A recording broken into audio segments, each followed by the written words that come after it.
Welcome to Healings and Meditations with Frank Jordan and the Earth Mind Think Tank Group.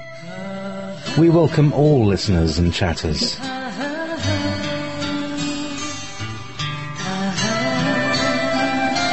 Any questions can be called in to 1-775-657-5973. 1-775-657-5973. If you're in the chat room on Wolf Spirit Radio, which is wolfspiritradio.com/wolfchat, please post questions in uppercase letters, in capital letters. Thank you. Now on with the show. You're listening to Wolf Spirit Radio.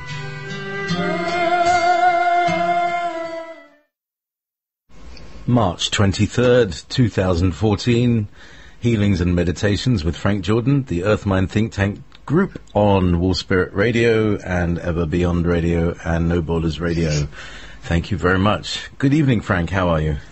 Well, we're wonderful. I was just having a little visit with the Earth Mind Think Tank Group before the show started here, and everyone's having some kind of profound experiences at the present time.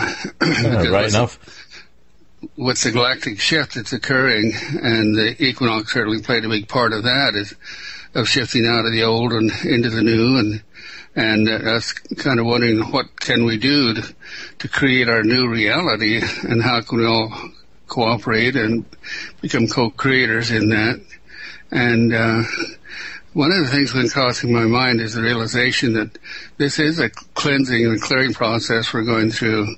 It seems like the heavy days of winter or of the heavy cycles may be beyond us now, and it's time to turn from survival into manifestation and set our thoughts on how we want the world to be, rather than getting caught up in the mass chaos. It's apparently out there, which is a clearing process also when you look at it that way.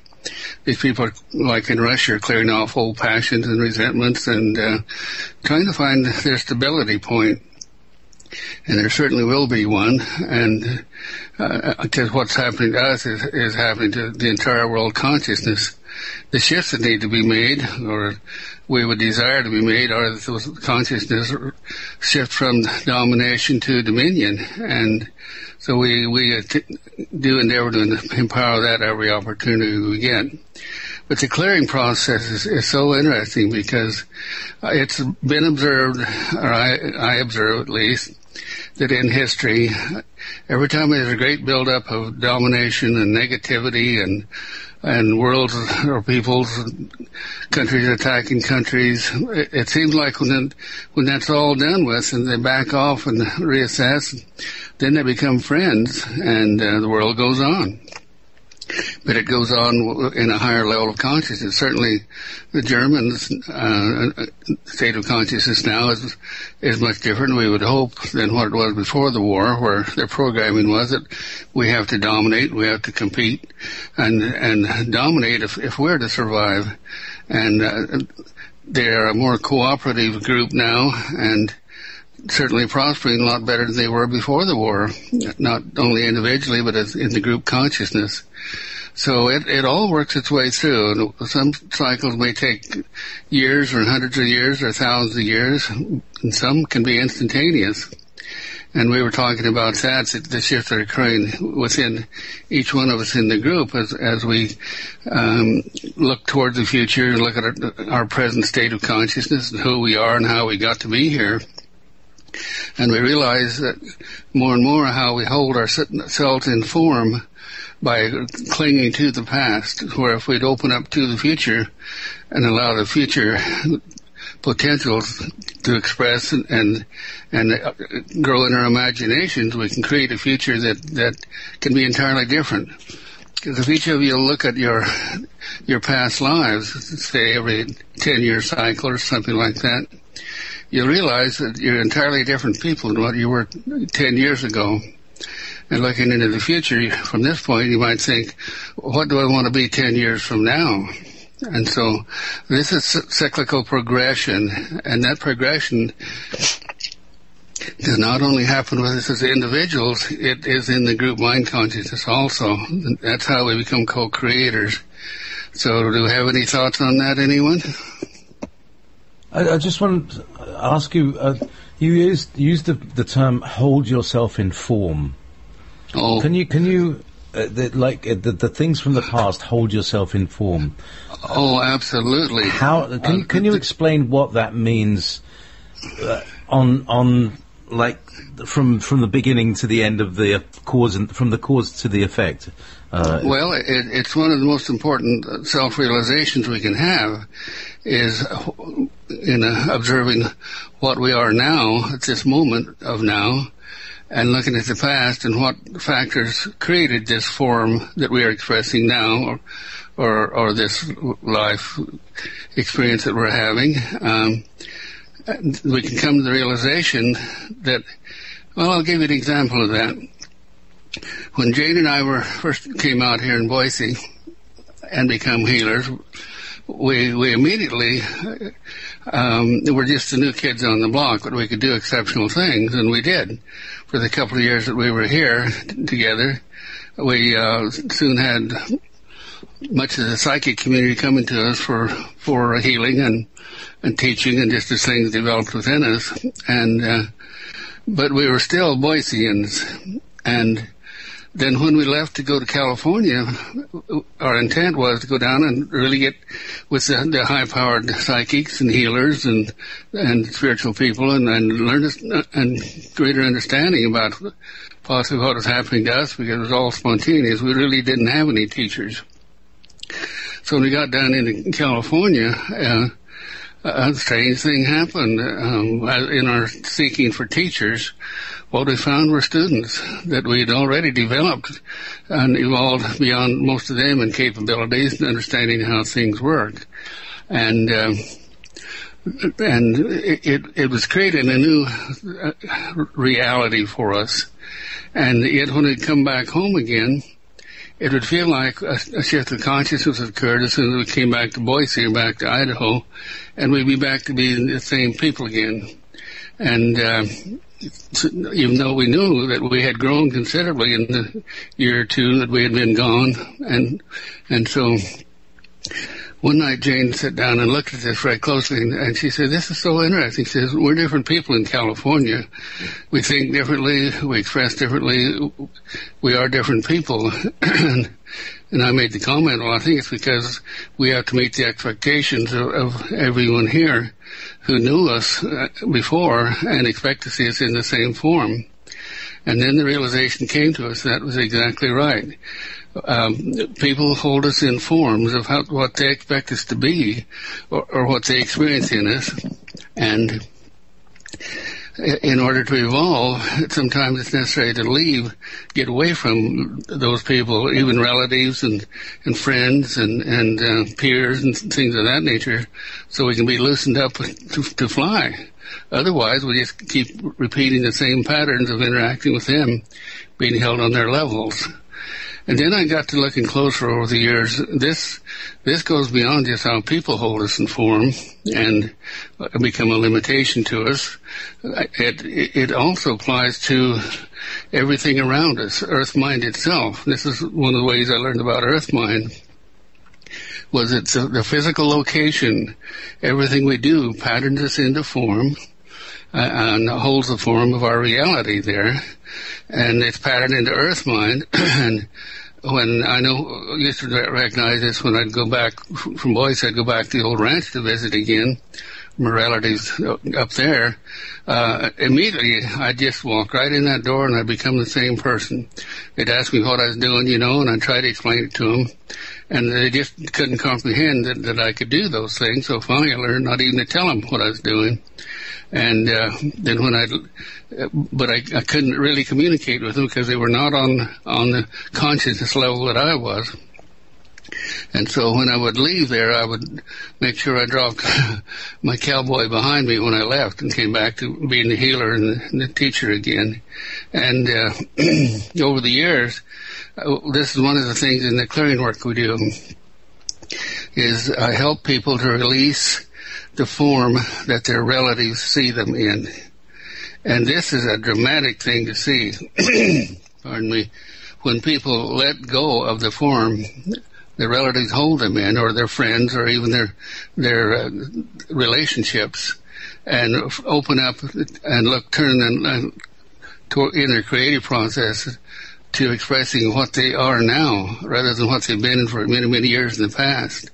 It's one of the first and most important things that I do with people as we're doing the clearing work, is as I help them to release and clear those old patterns that hold them in form. And it's just like carrying a weight around with you. All these things actually have mass in our hard disk of our biocomputer. And when you feel that mass release and clear off of you, you feel much lighter and freer. And it's an ongoing process. I'd like to talk to the Earth Mind think tank group now, and let them express some of their experiences in this respect.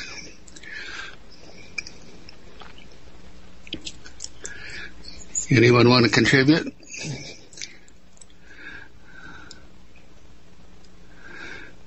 Sure, Teresa here. I know that when I live about 5 hours drive from where I grew up, and when I go back to that place, the people that I talk to, it seems that I'm a totally different person than who I am when I come back home to Southern Ontario. The difference between Northern and Southern Ontario, I feel totally different, and I've tried to return there multiple times, but I always feel pulled away.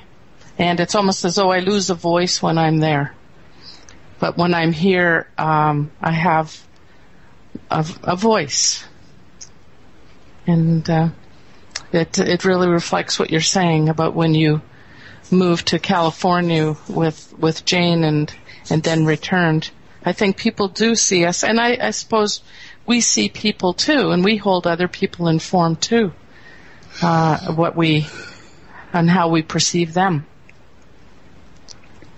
Mm-hmm. That's true, and that's one of my personal things I do, is I try not to hold people informed. I see them for their potentials and what they can be, looking beyond the patterns or forms of whatever they're expressing in this moment of now. When I do the readings, I look beyond that, because I know that stuff can all be cleared.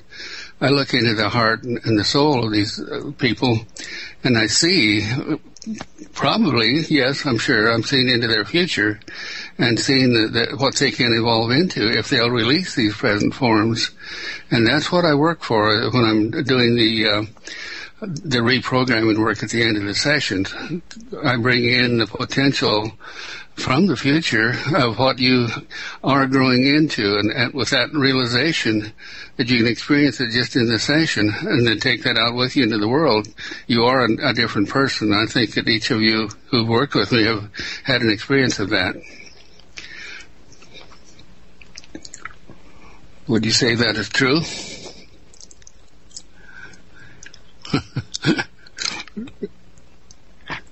Lots of self-realization going on here. Someone back Frank up, please. Yes, very much so, Frank. This is Susan here. And I moved back to my hometown in '93, and I left northern Idaho to go. I got as far away as I could from home and still remain in the same state. And I went from only daughter and youngest kid with very controlling parents, and went off to college, and it was the 70s, so I was wild and lived down there for 20 years, and I met you and got started with our group, and I was always somewhat spiritual. Then I came back here, and my parents viewed me like, I was still their baby girl. I have got my BS in nursing. I've been a nurse now for 40 years.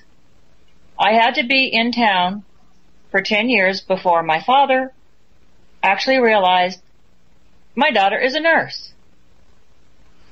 and I went, I have resuscitated people. I've helped, I have kept people, I have literally held people's lives in my hands for 15 years. And now you're finally realizing, oh, I'm a responsible person. Thank you very much, Father.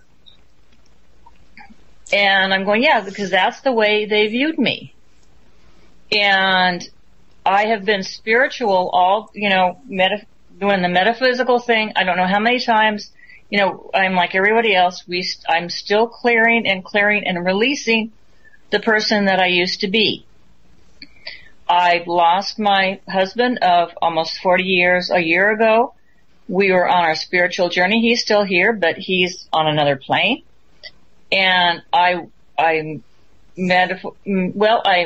morphed from daughter to wife to mother. And now my children are grown, my grandchildren are older, and now I'm rediscovering who I am really. And I have my family around, but my family that I'm more connected with is my spiritual family, which is this group, than my actual blood family. They all see me as the kind of space cadet, weird grandma that's kind of out there. And that's fine. That's their view of me, but I know where I am and where I'm going. If you want to have the experience of how you're held in form, go to a high school reunion sometime. Yeah. And it's shocking because they can't see you who you are now. Yeah. And all I can see is who they knew you then. But I'll contribute something else to this too, is energetically and through the spiritual consciousness of Earth mind, it holds us in what I call being held in form. And I discovered that one way Jane and I escaped being held in form by groups of people was as we moved up through the levels of consciousness and come to the realization that we'd learned what we could by working with people in one area, we would move. And it wouldn't be because we necessarily want to. We may have really been enjoying that area, but the people would, it seemed like, it's like they were holding us down because we were there to serve their purposes rather than to share the growth with.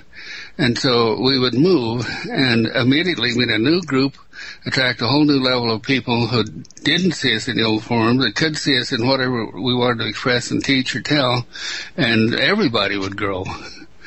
And so this is what I talk about, being held in form. Some of you others have experiences you can mention about that?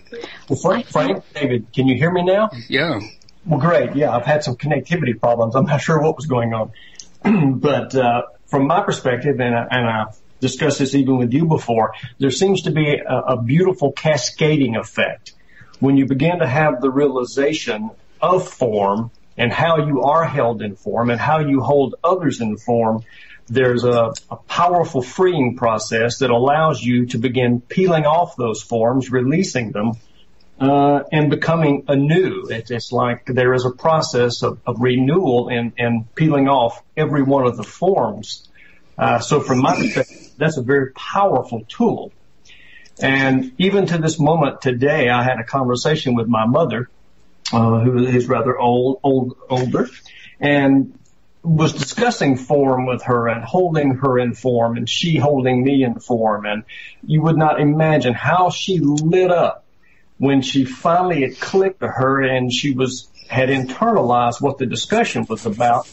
You could just see her entire energy just cascade upward. It was very powerful for her to experience that. And a few hours after that conversation, she called me and she started to have realizations about how that had implications on many parts of her life. That's very powerful. And one of the difficulties when you go back and meet old friends or relatives that you've not seen for some time is communicating to them who you are now. And it's so easy to slide back and to fit into the old mold and be respected for who you were, or acknowledged for who you were. When you step out of that mold into something entirely new and evolved, they don't like you much anymore because you've moved beyond them, and they're uncomfortable with you now. Right. And you're actually shifting at all the times, and it's like you're becoming renewed on a regular basis. And once that process starts, it just unfolds constantly. And I think that probably that is true for everyone on the think tank group, that we're in constant realization of that which is falling away, but also that which is opening up as a possibility and potential. If you think about it, though, everybody, we've all experienced this throughout our lives, that when you go from being a toddler to being a child in school, to being a teenager, to being a young adult, you think of all the arguments that you've had with your parents or you've had with your children, like you're not seeing me for who I am, or let me grow up, let me be who I am. So we have all had these little baby steps along the way, but now it's all intensifying. On a deeper, subtle energy level, that is exactly true. But that in the subtle energy level, we all help hold the form of this entire reality. And unless they're willing to grow with us or at least recognize that we should be freed up to go our own way, they energetically can repress and hold us down. And that's what I'm speaking about here, is the self-realization that comes that, I don't know these people anymore that I've associated with for many years. I need to go someplace or do something different to find a new group that I can grow with. And sometimes it's quite traumatic to slip out of the old comfort zones and into the new zone of your emerging reality. It's just like a caterpillar coming out of a chrysalis. He might have been an ugly bug hanging on a tree, but when he lifts his wings and goes after escaping, he's a whole new creature. It's kind of like ascension. Not kind of, that is. Well, my realization about having that different path to take than my entire family, I ended up moving all the way from one coast to the opposite coast, and never looked back, and just started feeling very free and letting go of it quickly. I didn't understand at that point what I was doing, but my unique path was not very tumultuous growing up. It was relatively harmonious, but I felt constraint.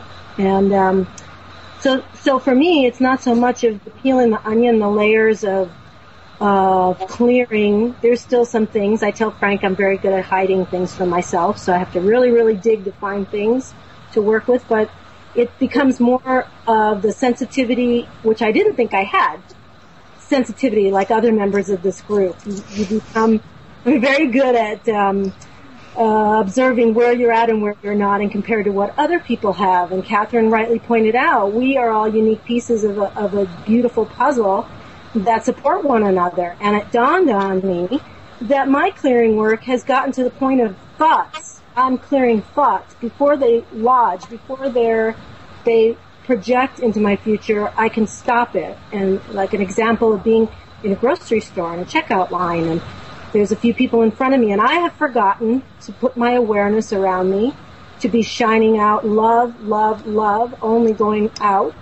And so I am attracting some negativity towards me. I overhear a conversation, people talking about burglaries and break-ins, and their car got broken into in the parking lot, and so on. And I feel this energy come in me, and right away I recognize, oh my gosh, it feels terrible. Okay, that's your decision right there. That's when you do the clearing process. And I'm doing the clearing process that Frank tells everybody about.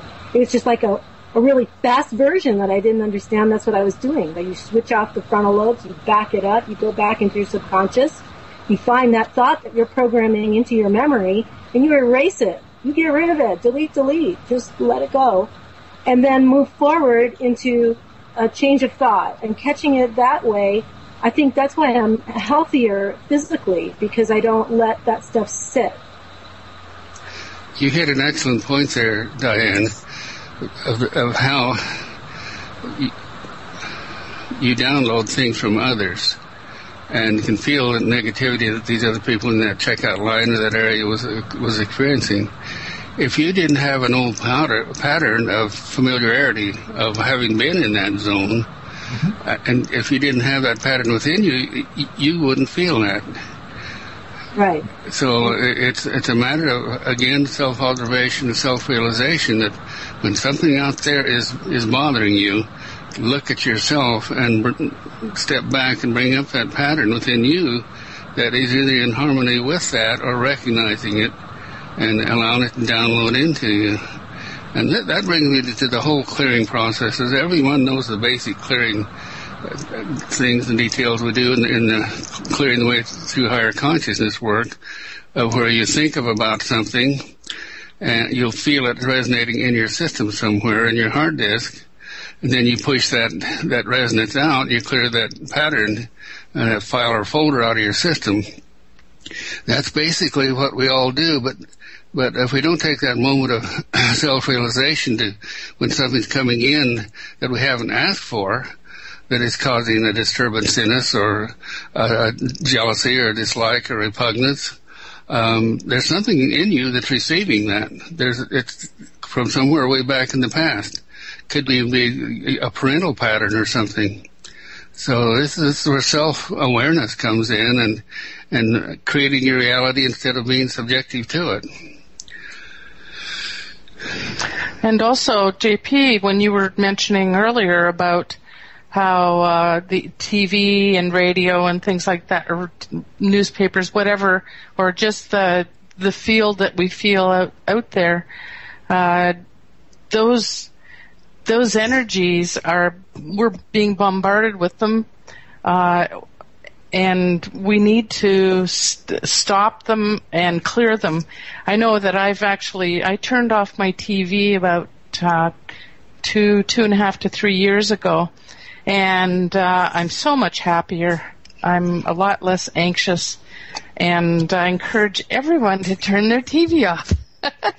And I don't get that negative stuff. And whenever I do see anything that when in the title of something, if I'm reading something that says terror, horror, and terrible, horrible, no good, very bad, or fear, and those things, I just don't attend to it. I just let it go, and I try not to allow it in, and I try to lift myself up rather by thinking happy thoughts. And I know it's like that old song, be happy, and that old song, but I think there's some real value to that old song. I can't even remember what it was called. You have to help me out here. Be happy. Don't worry. Don't worry. Be happy. There we go. Lovely, Dr. Sharon. So, rather than allow that dark stuff in, I mean, sing silly songs and bring that joy to yourself. I mean, a thing I pointed out the other day to the Earth Mind think tank was, in a joking way, I said I was going to start a new political party called the Party Party, and and what you have to do is walk around wearing a party hat and a little horn, and the mandate for the party is to laugh more and be kind to one another and really work at being happier and raising your vibration rather than walking around with a long face. And so anyway, that's my little jag. I have a cure for television and the mind control that comes with it. Amen. The off button. Better. Wolf Spirit Radio. Oh, well, of course. They have to listen to this. I agree. It's the tritone. It's the devil's interval. Here we are. We're on the opposite of that. This is the opposite of mind control. We're the opposite of MK Ultra. We're the the other side of the coin. Frank? Yeah, absolutely.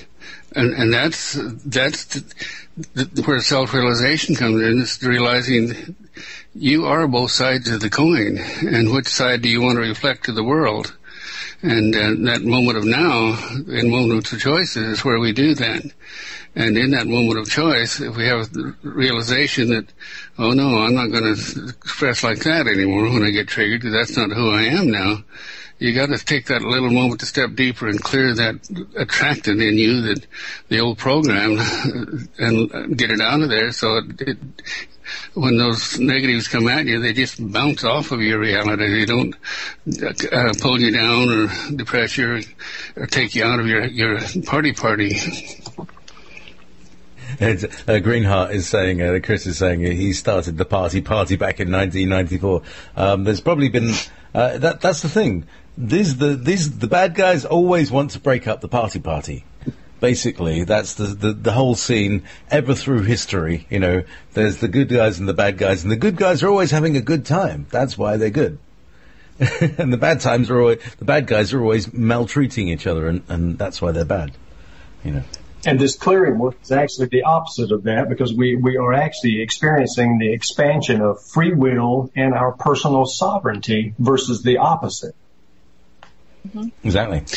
And that brings up I see Rich is on now, and he being a former Christian minister, gave me the realization that much of the time out here we're afraid of the judgmentalness of others.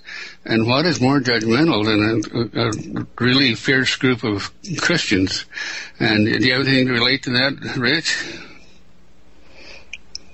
Are you judging me? Yeah. Not yet, but give it a moment. No, I'm judging how you have changed, and you flipped your coin. They're coming from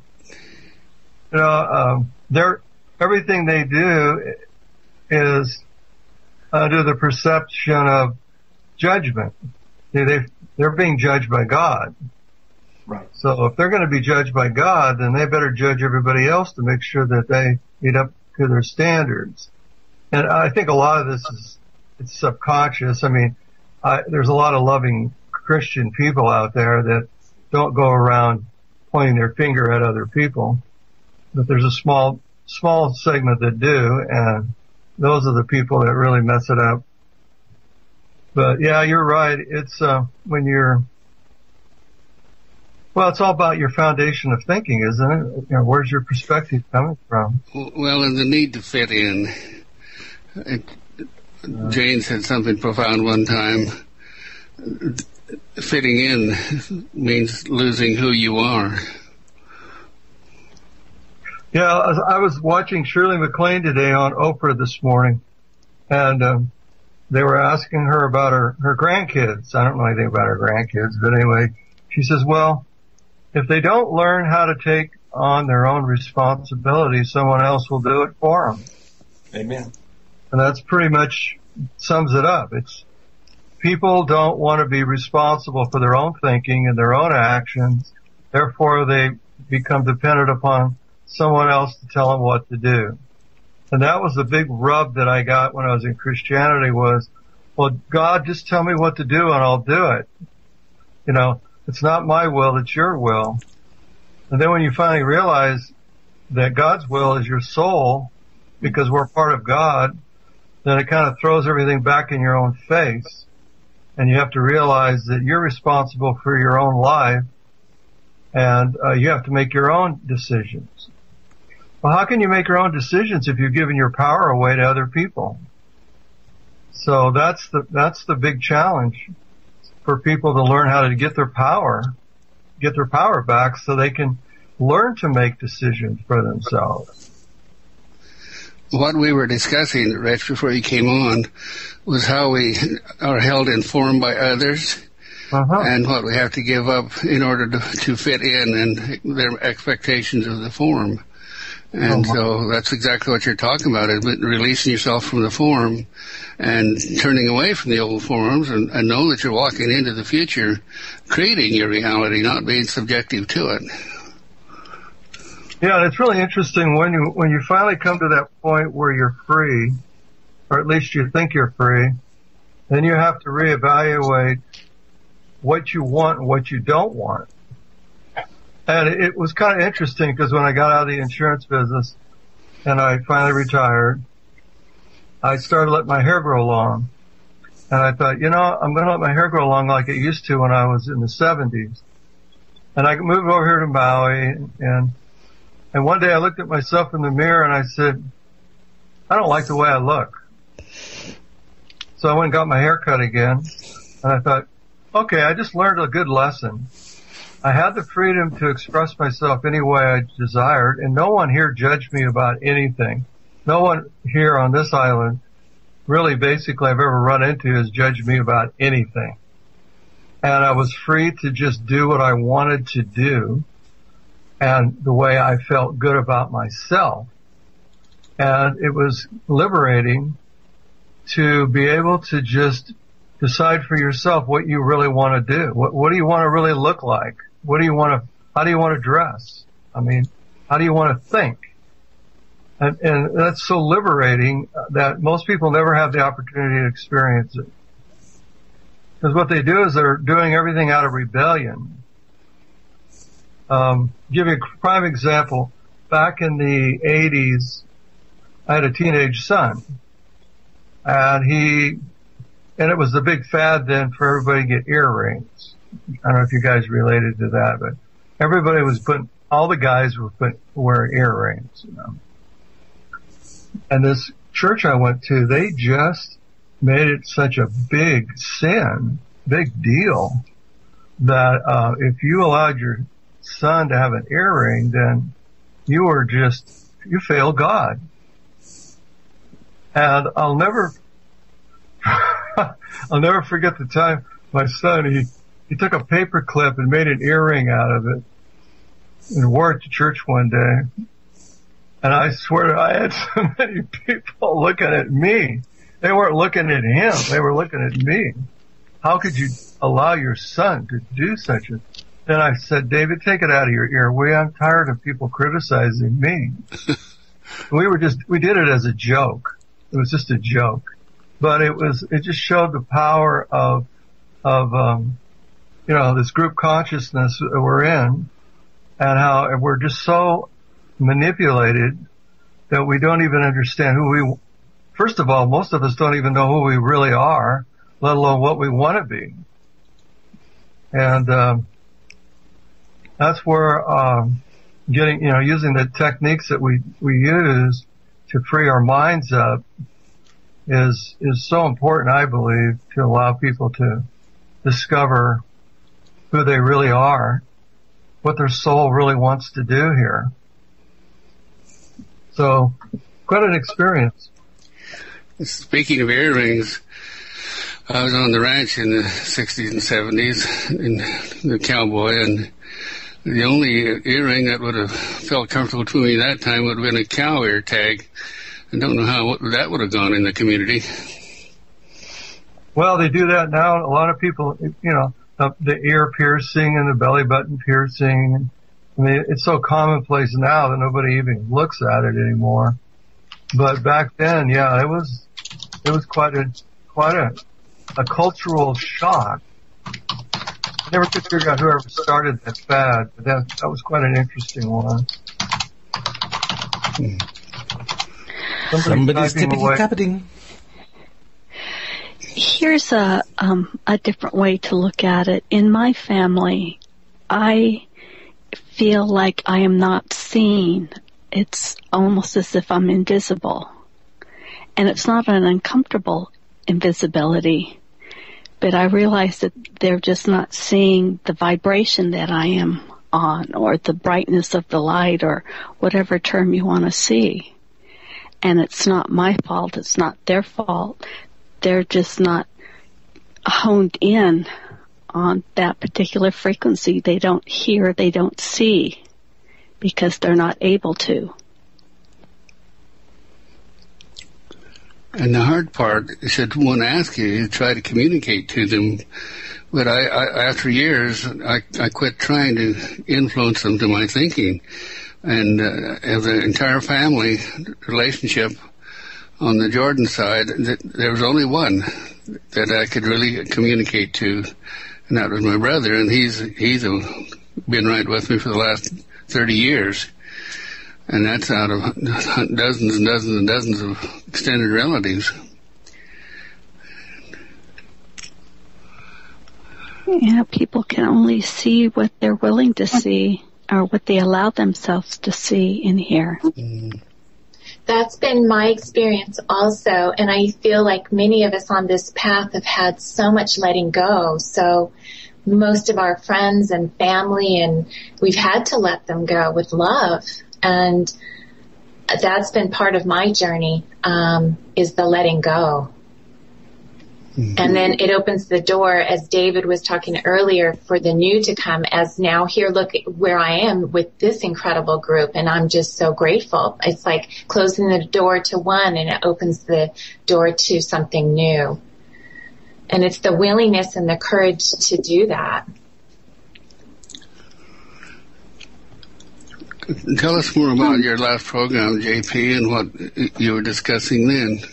Well, it's been very interesting tonight. It's a bit like recognizing the weeds in the soil and which ones you're going to leave in and which little sprouts you can pull out. And tonight's show was talking about the mind controlling what they are magical symbols that came from Solomon. They call them the keys of Solomon, and they're essentially frequencies which are portals which allow certain entities that to come through time and space. And they correspond to parts of the brain, and they're invoked using certain symbols and certain movements of symbols. And one of the movements of symbols is like a semicircle or a three-quarters of a circle moving against another circle in the opposite direction, or part circle. And you see this on the news a lot, and they're mesmerizing. They hypnotize you, and they give your mind that particular frequency, which then allows it to be possessed. Does that make sense? It makes all the sense in the world, but can you tell us how to recognize when we're being mind controlled? Well, you turn on the TV, that's when you are, and you turn off the TV, that's when you're not. Yes. Essentially. Yes, that's very clear. And as a hypnotherapist by training, I can tell you that you can just look at people when they're sitting and watching television many times, and particularly the new editions of the televisions with the high definitions, the wave frequencies in those sets is designed to essentially hypnotize you and to hold you as you're being suggested to the entire time. I think even JP would agree with that. Oh my God, David! Thank you so much. I mean, because I've got no qualifications or study or anything, but I study what people study and appreciate it and put it all together. And the hypnosis is part of it. Hypnosis and mind control. It's like, the difference between like food and medicine. It's a matter of dosage, isn't it? Food, medicine, poison. Right. And hypnosis can be very subtle. It can be as subtle as, and most people experience hypnosis in just about any day, but don't recognize it. If you're driving down the road and suddenly you come to the realization that you don't remember the last 3 miles that you've driven, you were in hypnosis. That's hypnosis. It's that subtle. So tell us, what is the procedure? What's the process that one person can make another person go into a different? Is it a frequency of mind? Is it like, can you take them down to a specific 7.8 cycles a second, 7.5? Can you? Well, the most fascinating part, JP, and to everyone, is that hypnosis really isn't anything that I or any hypnotist would do to you. It's essentially self-hypnosis. We simply allow you to move into your own hypnosis. And that's one of the misnomers about the industry is we don't make anyone do anything. You just are the one responsible. Some people are very susceptible and others are less susceptible, but it's your hypnosis, not mine. It comes down to your point of attention. Yes. You hear me talk about so much. If you're focused on something with your receptive channels, you become submissive to that. Like the hypnotist, you've agreed that he's going to do something to you. You go to him for a benefit to help clear something. So you agree to step back into this state, actually, that I take you into when we do the meditations. Right. But when we go back in there, you're with the awareness that I'm not making you be there or stay there. You have total free will. Do whatever you want to while you're in there. And when I lead you through the steps, it's just you yourself are doing that. I'm not making you do that, but it's a process that we have learned to access the subconscious mind and do clearing work and things of that nature. And that brings up the point again of when you step back in there doing your own clearing work and take your awareness down to where you have something stored and push the energy field out of it. This the exact opposite process is happening when you're being programmed by a TV set. Mm. So what David does with hypnosis and so forth, it's a matter of trust. You trust the person that is suggesting to you to hypnotize yourself? Yes, that's very much one of the very first things that we establish is that you trust me and that I will do absolutely no harm and we'll take this journey together and I will bring you into your own personal hypnosis. That is one of the first aspects of actually our first meeting and our first session. Okay. And so TVs, because we have bought the TV and we pay for the electricity and the cable, we trust the TV, so it has the capability of hypnotizing us also. Well, there's a frequency. They've done great studies, and I'm sure Frank is aware of this, that the hypnosis enters in at a certain frequency, and they've essentially moved, even music actually can be done that way as well, to where they're actually using a frequency in the music or in the television or in waves or signals that actually will have that effect on the human consciousness. Mm-hmm. Very much the case. So they know what those frequencies are. And they simply just move you down to those frequencies. And then, after time, after time, after time. And if you go sit in front of a television day in and day out, 3, 4, 5, 6 hours a day, you're going to be hypnotized. Maybe I think that's exactly the reason why I never watch anything but nature programs. Exactly. And history programs. Occasionally some news if there's something happening I need to know about. Right. I've got to keep up with the world in order to do my work. Right.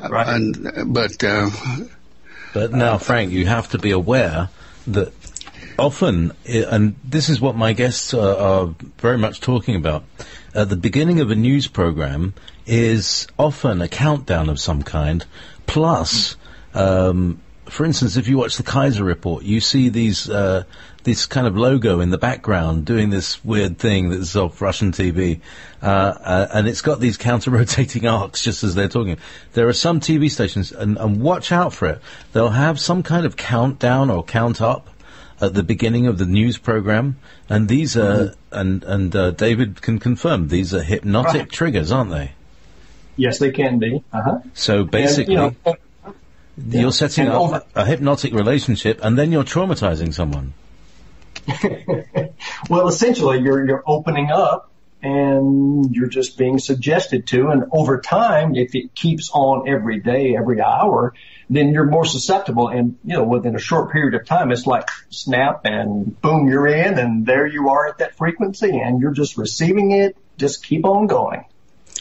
And the hypnosis comes in. The subliminal side of that is holding the form that they are broadcasting or preaching to you. Correct.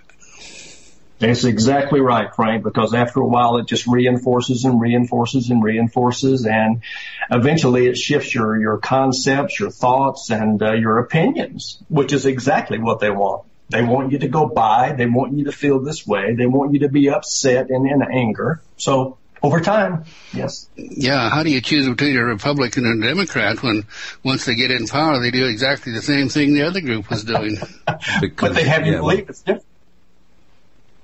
But they have to believe it's different, right? Well, yeah, they're both the same creature. They've got one wing and the other wing. Right. The left wing and the right wing, you know. I mean, it's just a joke, really. If you look at the way in Britain, the left wing is represented as red and the right wing is represented as blue. And in America, the left wing is represented as blue and the right wing is represented as red. And it just goes to show, if you look at each other, how ridiculous, you know, you're just like, you guys, you have blue, you guys, you have red, go fight. Well, I'm not being judgmental now, but I have observed that the Republicans have an elephant for their mascot. The Democrats, a jackass. A jackass.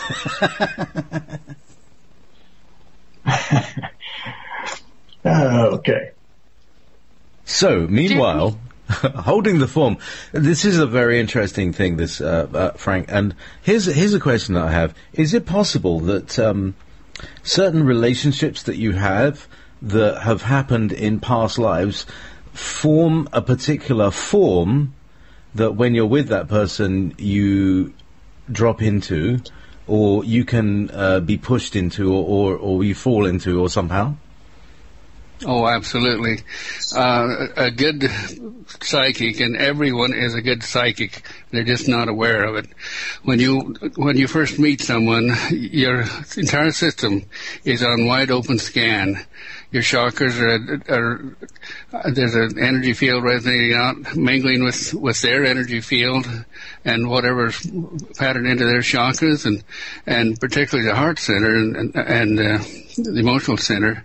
And within minutes, or seconds, I should say, you formed an opinion about that person. And it's not necessarily visual perception that does it. It's that energetic attunement that allows you to. And this goes way back into our low self survival mechanisms again, of learning to recognize or using that psychic attunement. The problem is too often we shut that off and accept the face value that they are expressing to you, that they're trying to impress you with, rather than taking that step deeper and getting your own inner attunement that'll tell you if they're being honest and reliable or truthful or not. So con men are wonderful at overcoming your blocks, your resistances, because they so believe in what they're talking about. They radiate that to you, and such power comes out of you that you think, this has to be true, because, you know, I'm feeling it. So here's where we have to learn to observe our senses and not necessarily trust them all the time, but take that step deeper and see where the person's really coming from. And we all have that capability too. Mm-hmm. Yes. But again, those actors and newscasters and politicians that are on the tube, they are experts at projecting the myth that they want you to understand and believe. And the same goes for employers. You're in that group mind think. You're working in an organization. If you're going to be successful, you're going to have to get in their boat and paddle their way. That's part of holding that form. That's right. That is a primary form we all walk into every day that has a job.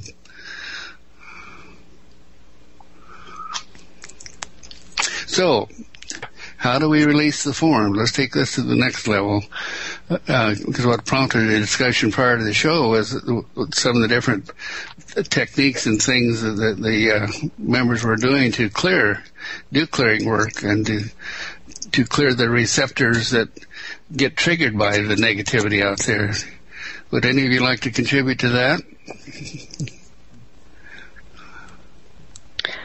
I will start with what I did years and years ago, and I still try to remind myself to do it now, is I will tell my brain to go down to my heart and just take a vacation in my heart to stop the thinking process. And when I started it, I would have to touch my head and then touch my heart so that I would tell my brain where to go. And I could sit there for, we'll say 10, 15 seconds, and then my mind would have a thought. So I would have to say again to my mind, we're going to go down and vacation in the heart, and we'll think about things after the vacation is done. And the more I practiced it, the longer I could stay in my heart, to where now I can go sit in my heart and my mind doesn't get upset, because your mind likes to be in control and it doesn't like the idea of you sitting in your heart and thinking from your heart. And that's what I used to do and still try to do.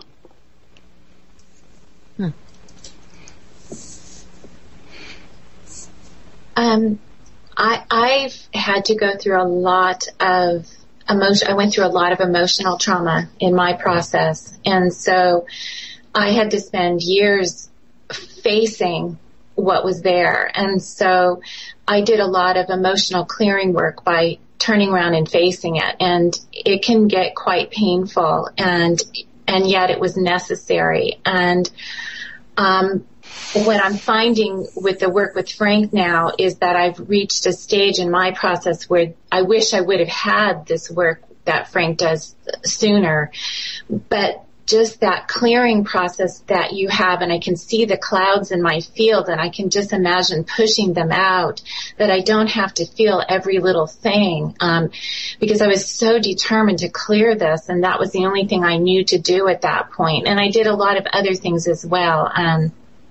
I did a lot of family constellation work also, which I found very powerful. And again, it was having to turn around and face all of it, the light, the shadow, every part of it. And I grew in so many ways from that, that it was kind of like an onion being cleared of each layer. But that was a very important part of my process. But I get now some of these tools that you have, Frank. We can get through this so much quicker now, where you can literally just push this out, and it doesn't have to be years and years and years of a lot of pain, the pain work, the dark night of the soul, if you will. And so now that I have these tools, I have seen just tremendous amount of growth in my process and able to tap in and having more clarity. So for that, I'm very, very grateful. But it's been quite a challenging road. Mm-hmm. And you talk about it's like peeling an onion. Levels and levels and layers and layers. And eventually, well, always you have a core reality within you that is your major aspect of self-identity and self-realization. And the things that have programmed your self-identity, like my identity was to be a cowboy for 40 years, and it is extremely difficult to get to that core reality and recognize yourself as not being what you've patterned or allowed yourself to be programmed to be. But that's when the real freedom comes, to step out of one reality into another with clarity and full receptivity and understanding that you are the master of your reality. But as long as you allow the childhood programs and patterns to identify who you are and how you express in life, it's really tough to clear those. It is. And the magnificence of it is that if we have to look at it from a visual perspective, it's like we have to have enough form to operate in those areas of which we're engaging, but still have it be so permeable that it's flexible enough to peel very quickly away and move to the next one. Hope that makes sense. Absolutely. And Frank's process, and speaking as someone who has spent time with multiple, what's the word I'm looking for? Processes, but anyway, multiple processes, traveling to India, becoming a hypnotherapist, becoming a Reiki master, and just a series of modalities. That's the word I'm looking for. The beauty of Frank's work and this process of clearing is that it is personally empowering. It's not so much that you have to have an army of people engaged. You don't have to have 15, 20 years of therapy at a psychiatrist's knee. And ultimately, you don't even need a hypnotherapist unless you just really want one and you like them. So it's very empowering on a personal level, and it does reinforce the whole process of being in free will and a free will universe and being sovereign as you were meant to be.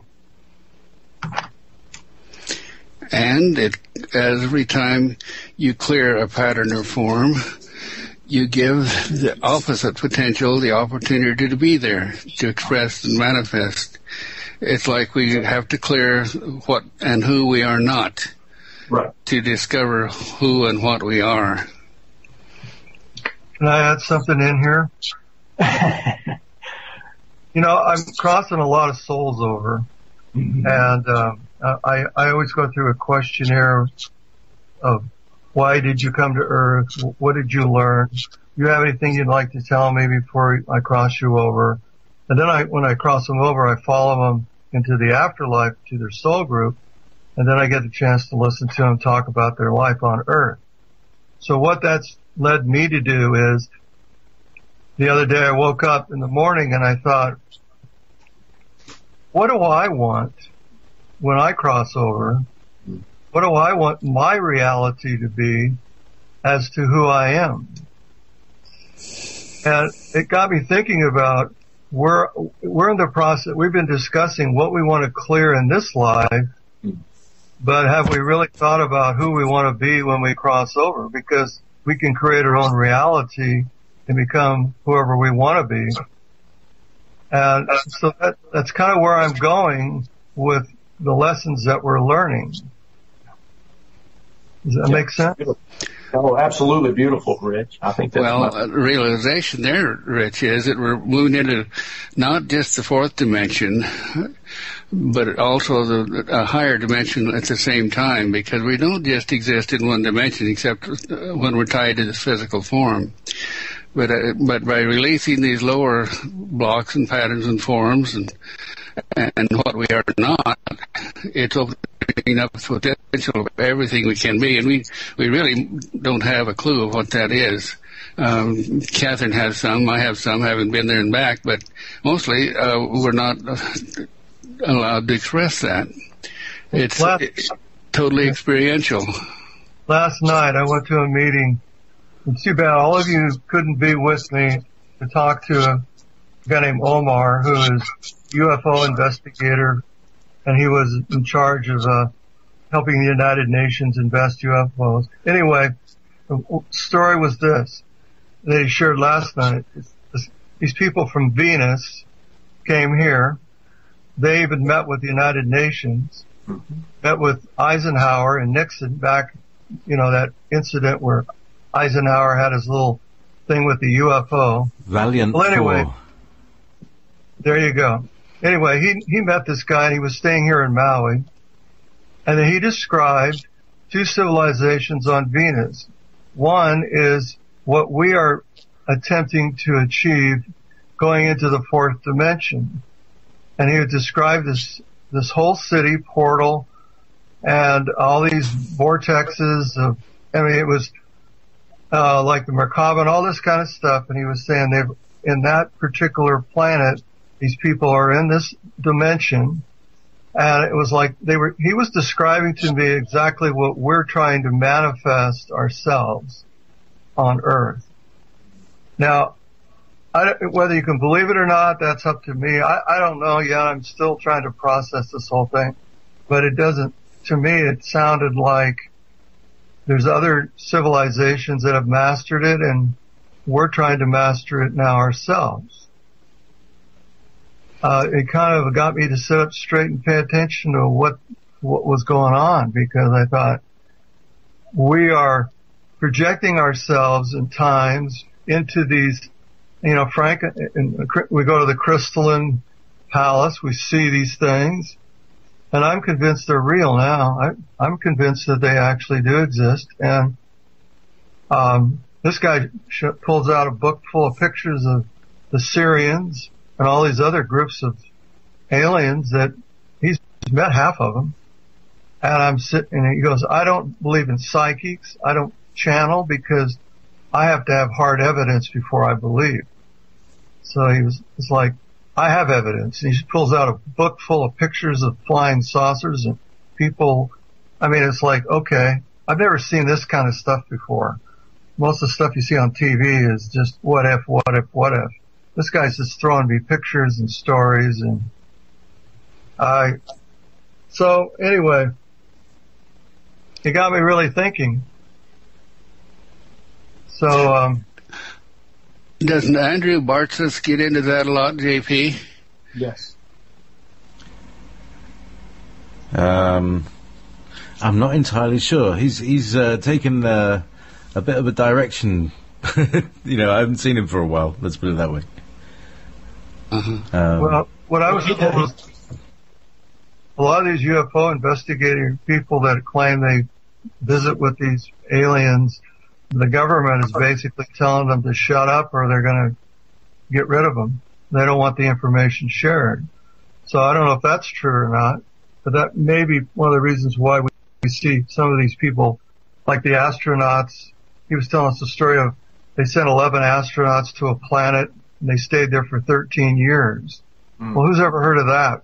I have. Okay. Yeah. That is that seems Serco.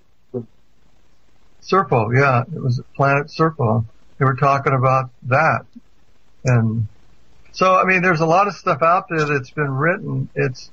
And coming back to what we were originally talking about is how we create our own reality and how we're, trying to get rid of the old patterns so that we can think more objectively about things. And that's the big thing about what we're doing, I think, is opening our minds up to all these different possibilities. And there's a lot of them out there. Well, how many generations did it used to take for a belief to no longer exist? And that's sort of what we are because time is feeling as if it's intensified, gotten faster and faster. How many generations need to get their minds wrapped around this to allow that new belief or that new realization or that allowing of is not what they had thought that it was. It is really this now.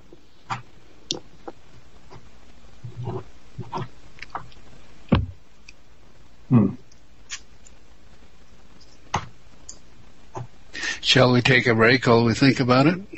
What a good idea, Frank. I have some Andreas Vollenweider lined up here. Should be very pleasant.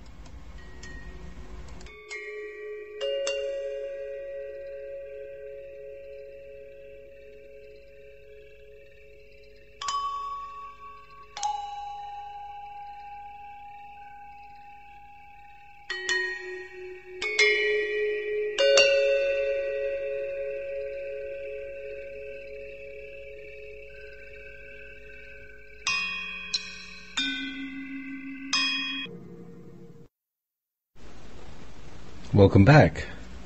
I hope you enjoyed that very pleasant Andreas Vollenweider from his trilogy album. Frank. Yeah. Are you there? So you are. Yes, I'm back. Coming back to the conversation we were carrying on, I had the self-realization during the break that one of the reasons that our government suppresses us from the awareness that aliens are here now, or extraterrestrials, that they don't want us, the general population,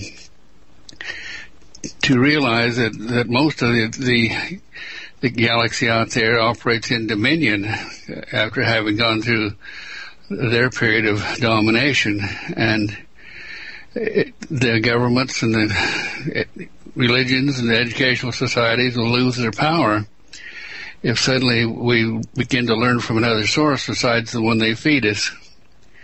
And I know much of the information that I get, that I can relate to and rely on, does not come from our history, our ancient sources. I do love to go back and see where I can find validation back there, or from others, of what I see and experience and do. But I'm turning outward more and more all the time to get my information through intuition and direct communication. And I think that's the thing that's happening now. As we gain clarity, all of us gain clarity and open up and gain understanding, we open those channels of perceptivity. And that leads right directly to what we call the galactic tones that are communicating with the stellar group now, our private meditation group. And we have wonderful experiences with that, even to the point where we have gone psychically out of body to the star system of Sirius and Crystal Palace and things of that nature. So once you've had those experiences, and I've been having these for like 30 years, you come to the self-realization that this is a very limited earth we walk upon, and the limitation comes from those who don't want us to have knowledge. And so those channels are opening up to us now. That's what the December 23rd thing was all about. 2013 was to open the portals and clear the blocks to allow the outer consciousnesses, or more evolved consciousness, to express, so we can begin to communicate with our brothers in the stars and learn. Yes. So, Rich, when you have communications like with this fellow who says he's been there and seen that, I believe it. I think this is happening right now from my own experiences, my own UFO experiences, whatnot. I believe it very much. And well, yeah, the people. What's really interesting, he was explaining to us about the different alien groups, and underneath Maui, there's apparently an alien base. It's a galactic center base. It's got 9 or 11 different alien different groups that are living underneath the Hawaiian Islands here. And what was interesting, he was telling, I can go on, I don't want to waste a lot of our time here, but anyway, long story short is the government knows apparently about it, and they're trying to keep everything a big secret. But there's so many UFOs coming out of this place.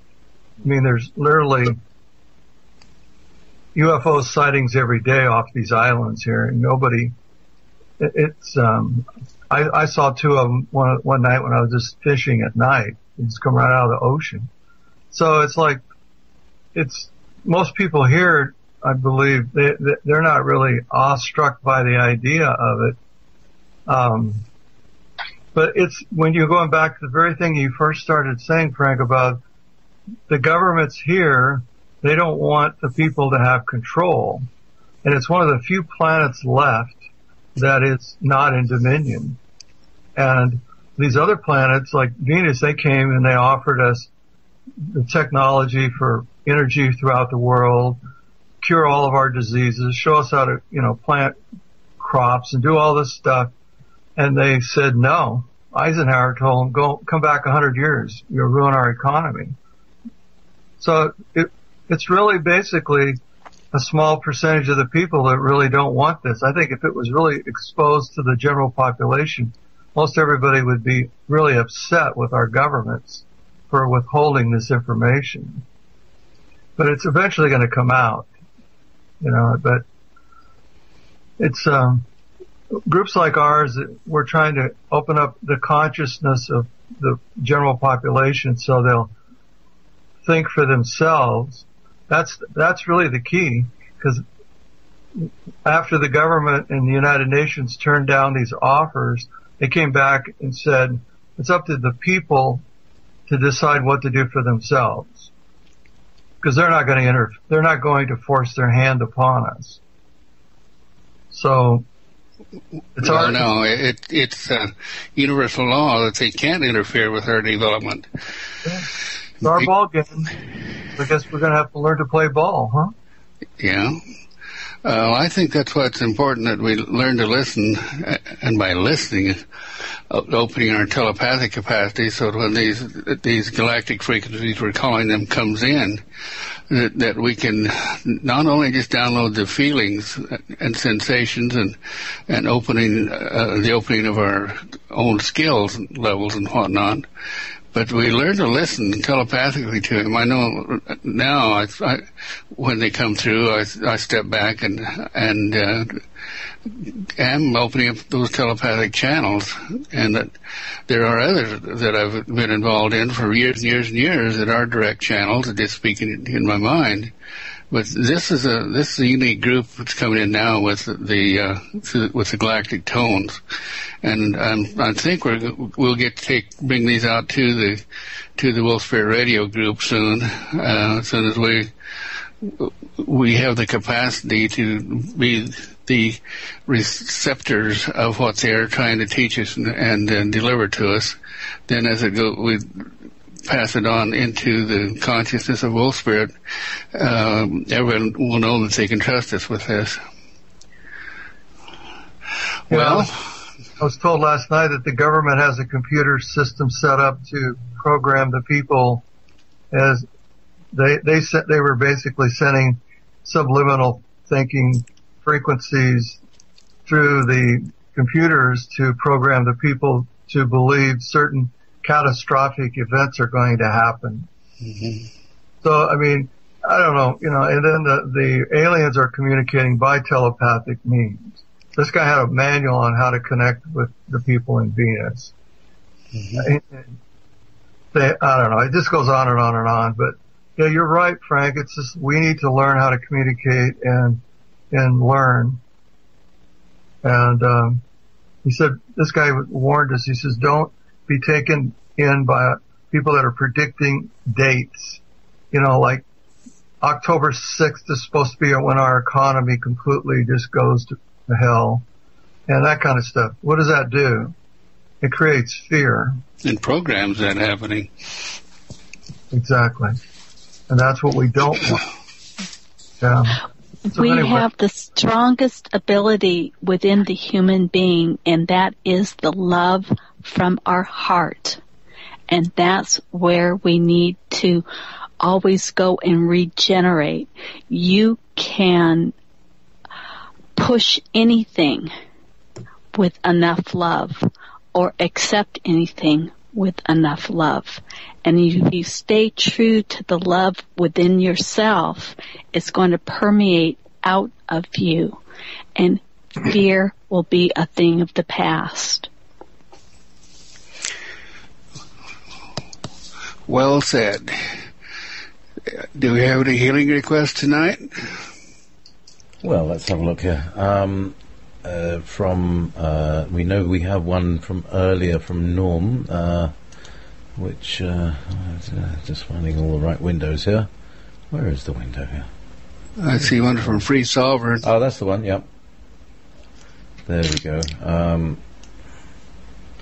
Yes, for Sandy from North Kansas City, has painful cellulite in both legs. And, yes.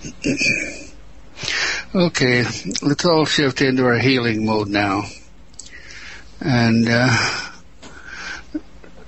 those of you who, in our listening audience that haven't experienced this is simply a process of accessing the subconscious mind that is in resonance through the chakra system with everyone and everything out there. That's why we can communicate through the radio frequencies, is because our verbal communication or connection there focuses our subliminal, our subtle energy systems into attunement with not only with each other in the group here, but in the extended group out there.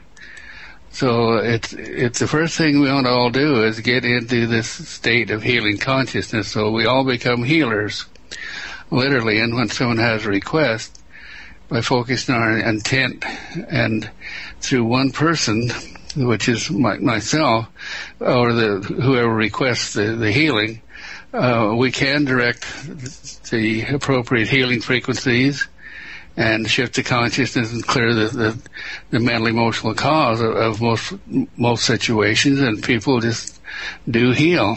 And sometimes they aren't instantaneous, like this one with the painful cellulite. It'll take a while for that to reverse.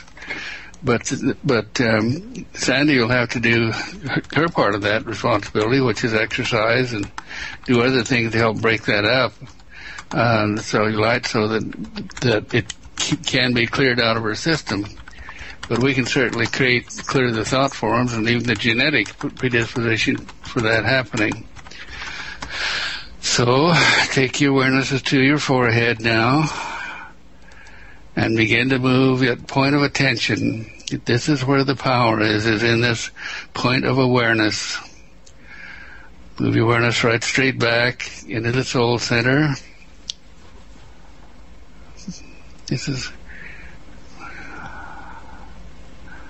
And a step back deeper into the psychic center, around the pineal gland.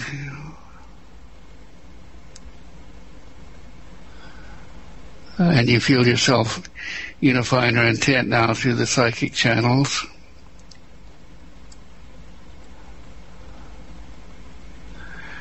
Now take a step back deeper into the subconscious mind. This is the extended system of the chakra system that gives us access to everything through all the frequencies, everything that's patterned into our own systems as well as everything outside of ourselves. And you feel that extended lateral expansion of consciousness as you drop your awareness down the spine to the 0 point in your heart and on down into the root chakra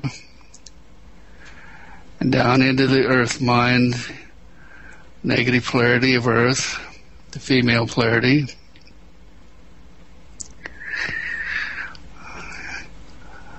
And we just anchor in the earth polarity now.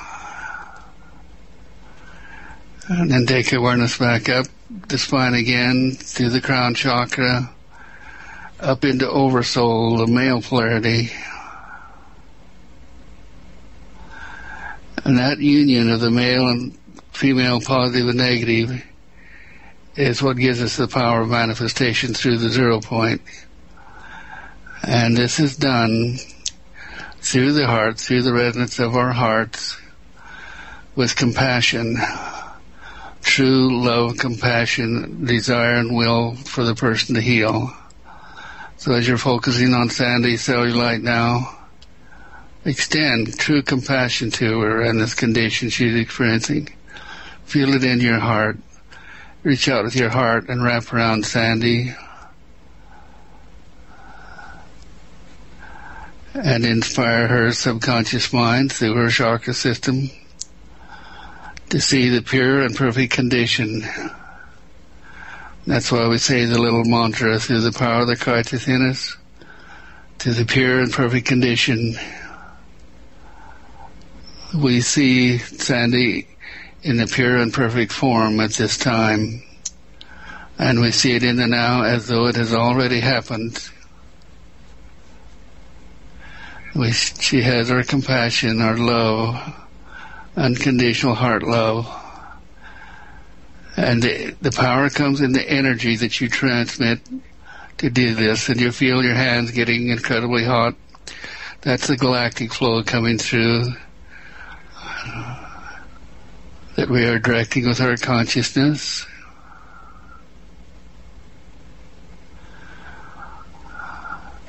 And we can just visualize that cellulite just dematerializing and flowing down her legs, down into the earth, where the cellular consciousness breaking up, going away.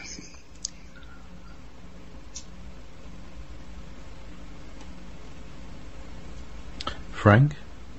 Yes? I can also feel that the cellulite is a response to a toxin. Something she's eating or in her environment. So... Toxin? Yeah. All right, so we extend our awareness out into Sandy's environment, to her subconscious mind. We help her to realize what it is about her environment that is toxic to her. And Sandy, you come to the self-realization of the changes you need to make to do your part in this healing. And we can help you to release the emotional pain and instability in your life.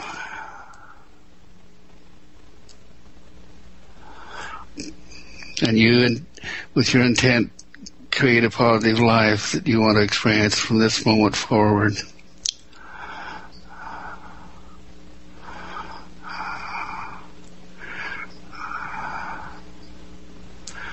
And so it is. Sandy's legs are getting hot. I can feel them.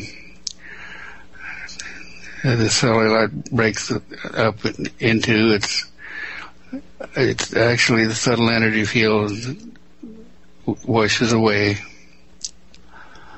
down the spine, down into earth and out. And that process will continue.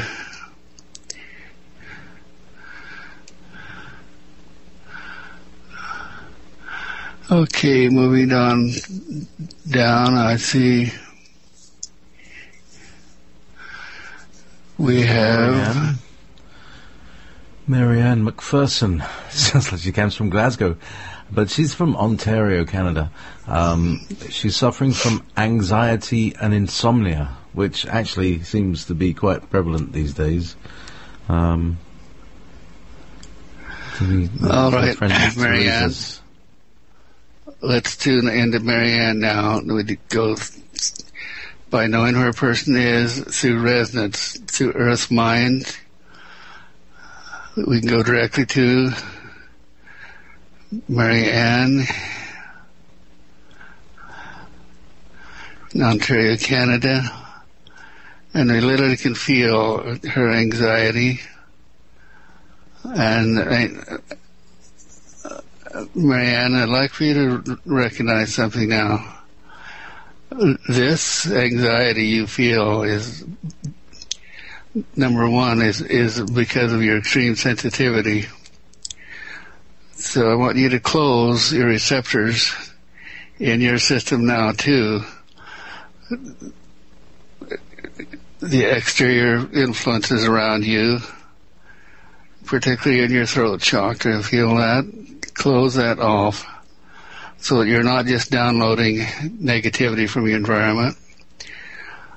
And the second thing is you want to clear the fear of your survival and of how your reality is expressing and what you're going through in your life. Fear is an attractant that simply recreates that as anxiety in your system. And the anxiety is your low self prompting you to look for solutions to the stress.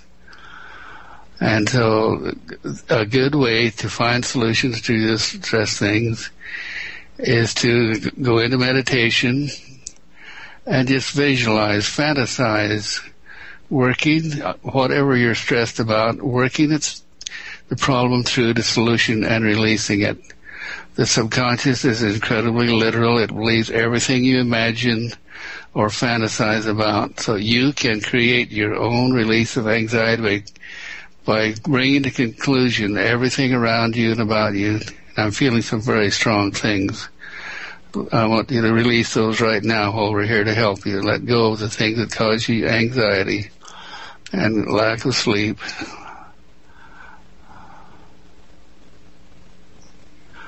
It almost becomes like your entire system is in constant fear of something bad happening. Fear of death is the base of that. That's your low self. Clear that out. And anxiety about your family. Bring those anxieties to completion. And that'll help to create the field that will bring the positive thing you're focusing on to completion, because a positive opposite is an attractant that helps to pull together the necessary forms to express the reality that you're imagining and creating. There, you feel better already. Okay, very good. Now, this ongoing process, Marianne, is one of self-realization. Self-realization of your personal power and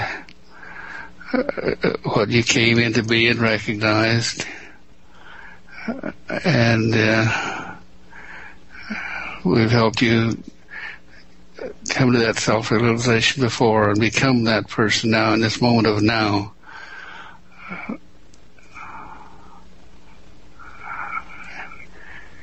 And look into your future and see the person you want to be in a year or 5 years and become that person now.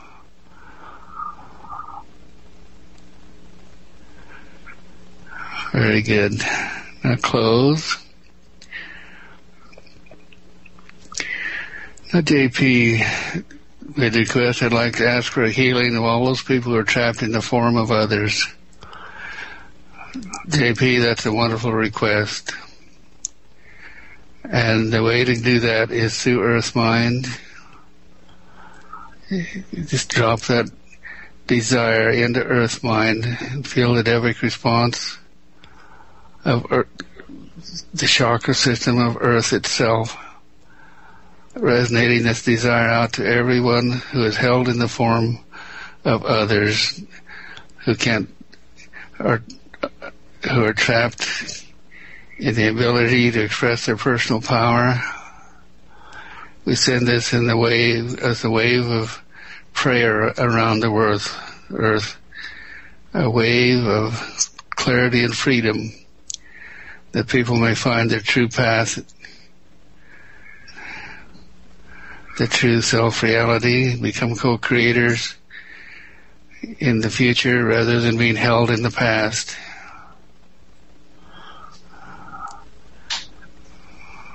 Now that's a good one we'll use in when I do the Earth Mind work on Tuesdays and Saturdays. We'll focus on that. Thank you for that suggestion. I have a healing request for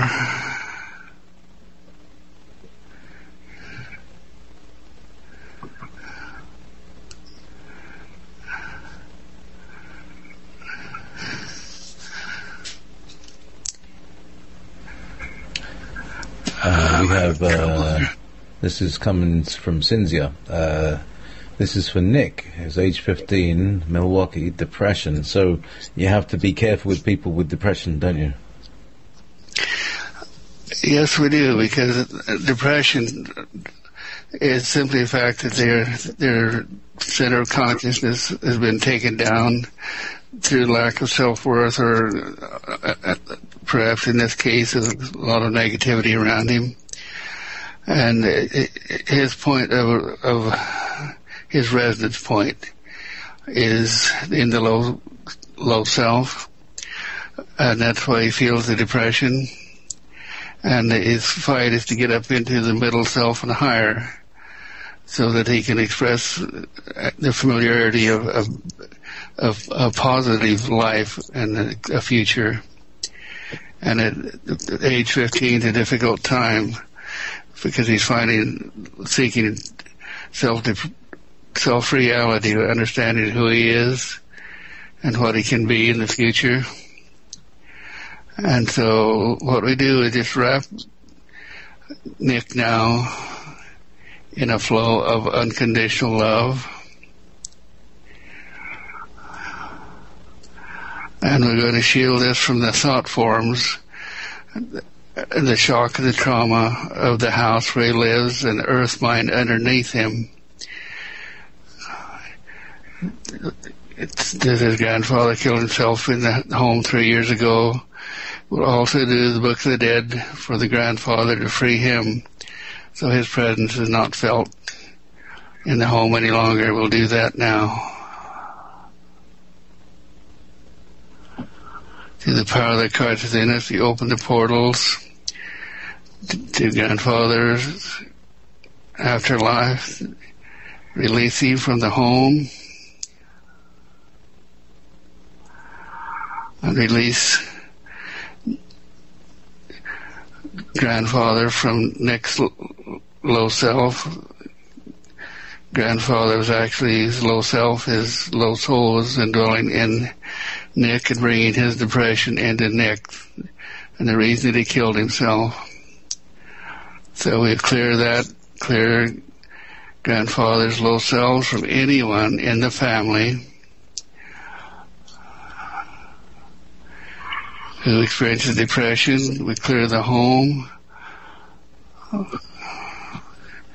We clear earth mind, extended consciousness of the family. We clear the actual physical environment of the house, the psychometry that holds the form of the negativity in the household. Through the power of the Christ within us, we pull in light to replace this darkness. We lift the whole family's point of resonance above the heart. They can begin to experience life and vitality through the high soul and not through the low soul.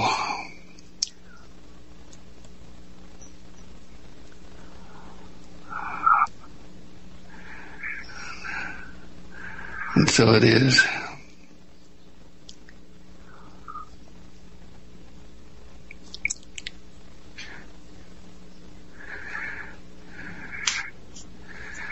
Okay. Joanne in Pahrump, Nevada, COPD. Yeah, I thought that sounded like a police department, but it seems to be it's a disease that people call, like... cardiovascular obstruction, pulmonary disorder. Yeah, it's like hard of breathing, emphysema sort of diseases or something like that. Yeah, these are usually very easily cleared. If Joanne is listening to me now, and even if she's not, we're tuning into Joanne, feeling the condition in her system.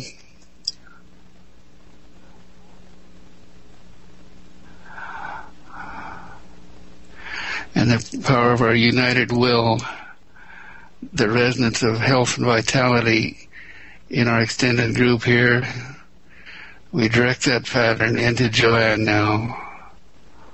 It's like becoming her and feeling the disorder and just willing it to come into pure and perfect form.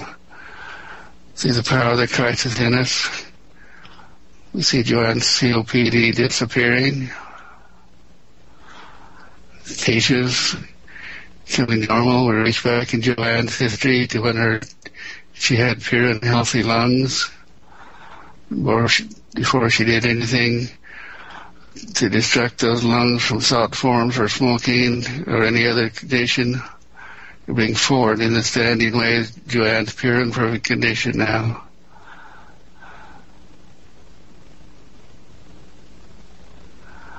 And we resonate that pattern on into the future as we wrap her in a healing flow that will continue.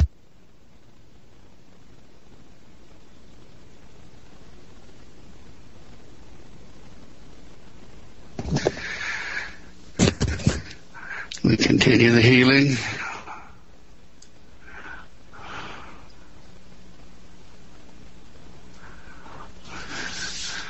And so it is.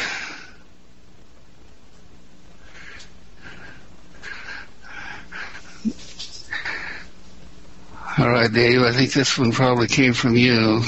You can continue this healing work in your own practice. Okay. Dave Corso. Actually, it came from Tremjar. But actually, we were talking about his psychic surgery abilities in the chat room earlier. So there's one thing for you to keep going there, Trem. So, quarter two. We don't have very much here in the chat room. Let me see. Apart from Frank's sort of statement stroke question, it says, Frank, regarding the frequency of the cosmic pulse from source at 22.3 trillion hertz, is instantaneous healing or near instant healing that of through the null points of the 22.3 terahertz cosmic vibration acting through the null points? Sounds good to me. Yeah, sounds right to me, yeah. Okay, next question.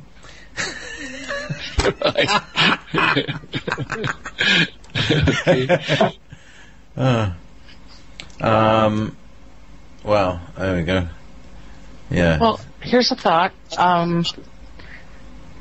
The intuition that seems to be sort of shaken out of us while watching television, could we perhaps send a carrier wave on those frequencies from televisions and shows, rather than have people fall into a hypnotic state?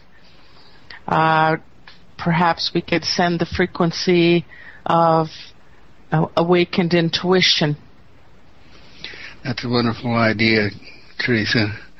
Would you like to lead us in that?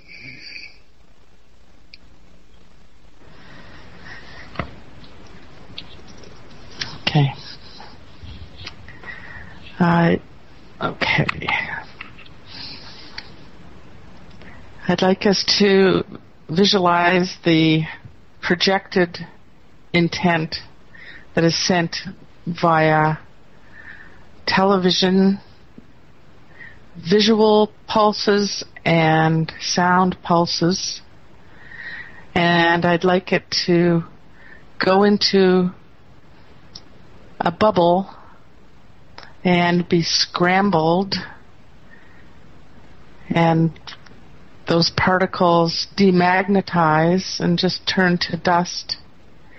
And what comes out the other side, like an eyeball and how the eye sees in the brain, is projected outward, out the television screen and out of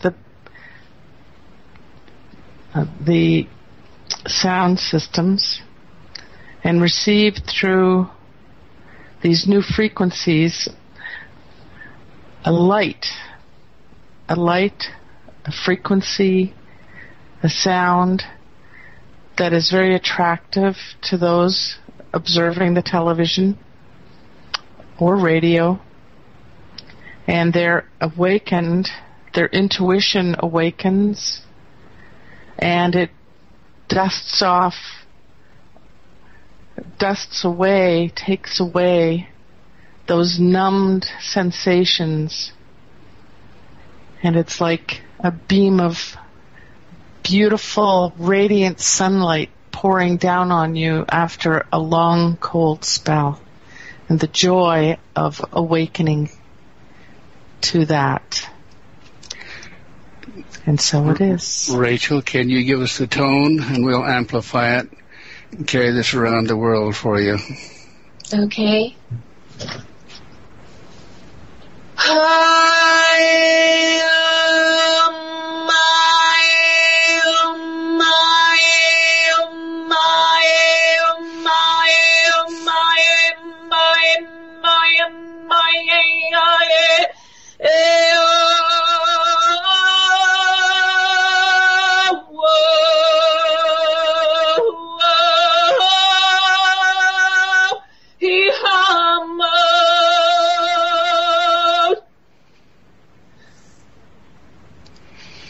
Perfect, thank you. The galactic flow helped us too. Our hands got really hot on that. All right.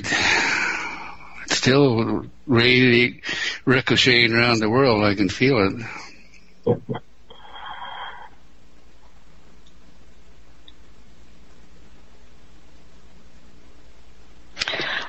I love when we use negative for positive.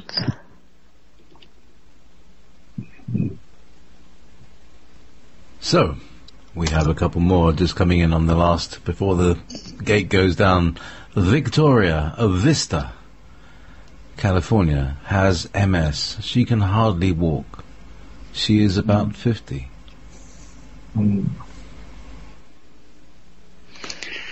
Right, Victoria.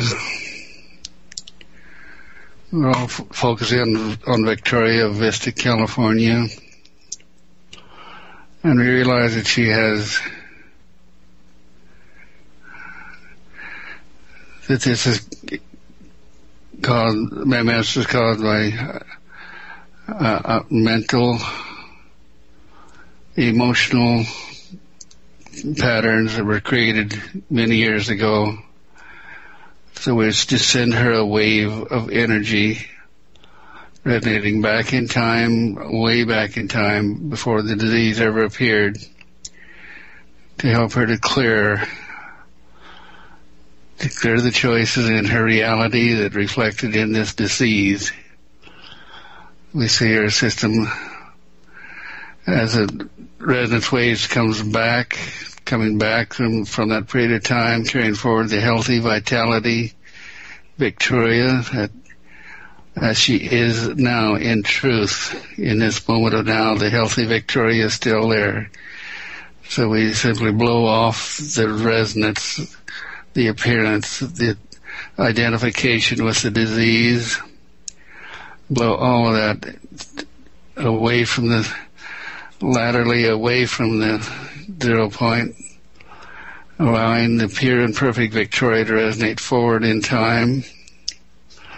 Through the power of the Christ within us, we see Victoria in the pure and perfect condition.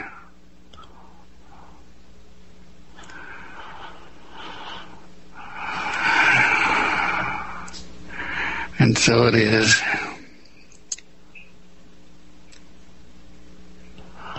Now we wrap her in a flow of energy that will continue the healing process until the cells all come back into normal expression, the nerves all cleared.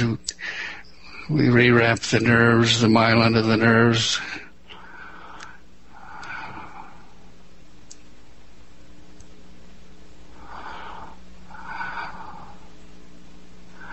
All the way through her entire system. She gains all of her abilities.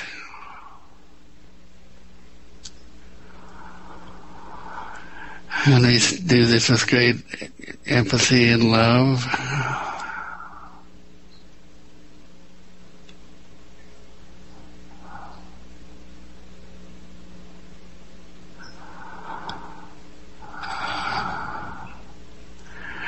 And so it is.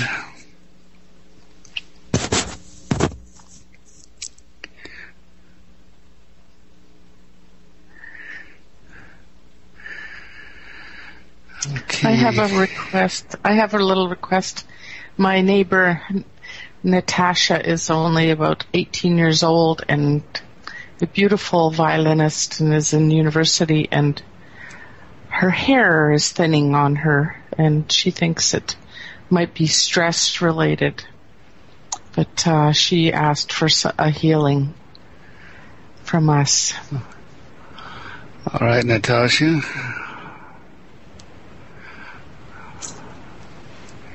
In Ontario, Canada. Mm-hmm.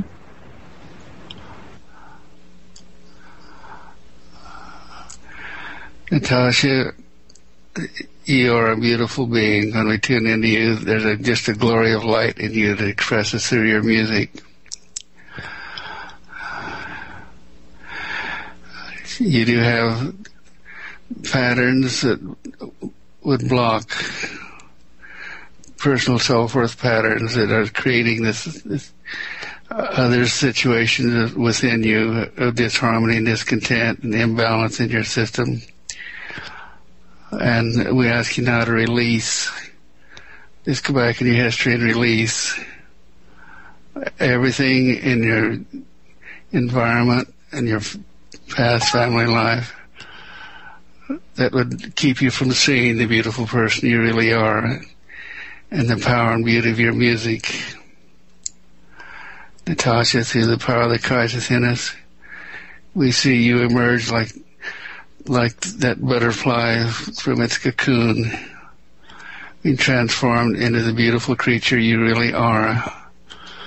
We set the wind under your wings, the wind being the tones of your beautiful music to carry you forward into life now, and to close your past behind you. And so it is. Oh, that felt good. Thank you so much. All right. Friend in Holland, wife Julia just died from cancer. Book of the Dead request. Yeah, I just wanted to say, the other day I felt a whole group of ghosts building up in the house, and I just said, and I was so stressed out, I didn't have any time. So I just kind of took a deep breath in, centered myself, and say, "Can I have Book of the Dead, please?" And whew, they all went. It was like they were just like processed, like a out of one of those little vacuum tubes that they have in supermarkets.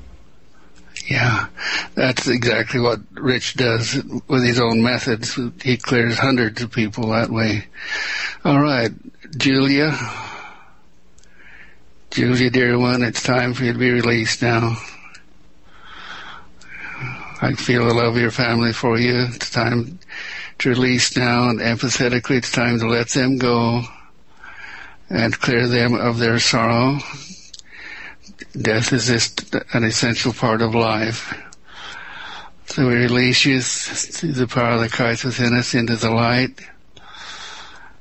And Julia, please take any low soul attachments that you have left with anyone. Please clear those. Take them with you now. Yeah, very good. Thank you, Julia. That way there will be no remnant of your illnesses in any of the family. We clear the family of the shock and trauma and the predisposition towards cancer or any other illness. Clear and release now. Go into the light.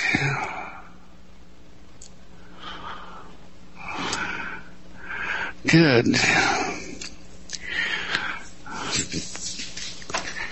Let me close and thank the helpers.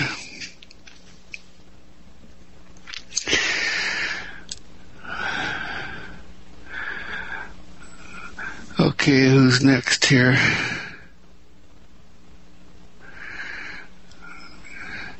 Nancy Strum in Watertown, South Dakota. Yeah, that's right. So if you could, there's not sure what the exact issue is, so just if you could send a general healing. We can do that. Nancy, just open up to us now and feel this flow come in as we direct the energy of the group mind conscious to you. And I remind everyone from your heart now, express love and compassion. And compassion is like a wave of clarity.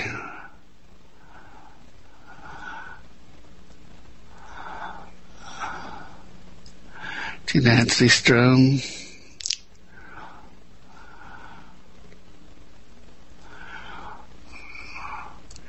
You feel Nancy being drawn into the light of perfection, revitalizing her system to whatever her needs are. Through the power of the Christ within us, we see Nancy in the perfect and normal condition.